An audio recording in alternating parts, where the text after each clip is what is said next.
नमस्कार। चलिए सुनते हैं कहानी लिंकन की दाढ़ी। आज से काफी वर्ष पहले की बात है। एक छोटी सी लड़की थी जिसका नाम ग्रेस था। एक दिन उसने पिताजी के कमरे में एक चित्र देखा।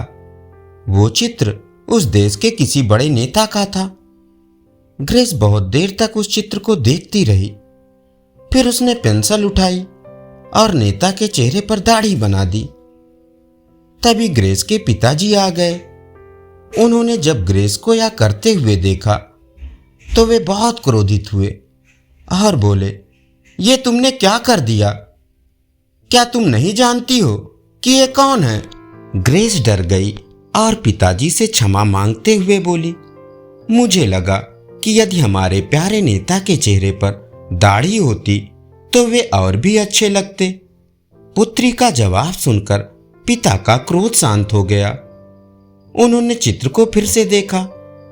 कुछ देर मौन रहे, फिर कहने लगे, ग्रेस, शायद तुम ठीक कहती हो। पिताजी के चले जाने के बाद ग्रेस एक कागज कलम लेकर पत्र लिखने बैठी। उसने लिखा, मैं 11 वर्ष की एक नन्ही बच्ची हूं। आप हम सबके प्यारे नेता हैं। मैं चाहती हूं कि आप हमारे देश के राष्ट्रपति बने। आज मैंने आपकी एक तस्वीर देखी। तस्वीर में आप बहुत दुबले लग रहे हैं। मेरा सुझाव है कि आप दाढ़ी रख लें। दाढ़ी में आप बहुत अच्छे लगेंगे। तब और अधिक लोग आपको वोट देंगे और आप राष्ट्रपति बन जाएंगे।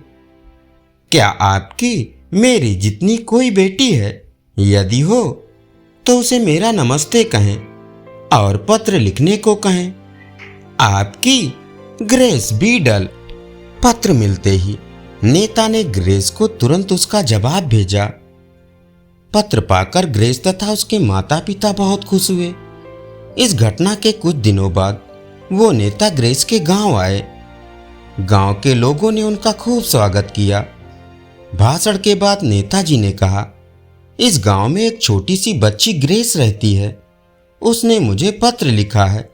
मैं उससे मिलना चाहता हूं। ये सुनकर ग्रेस को बहुत खुशी हुई।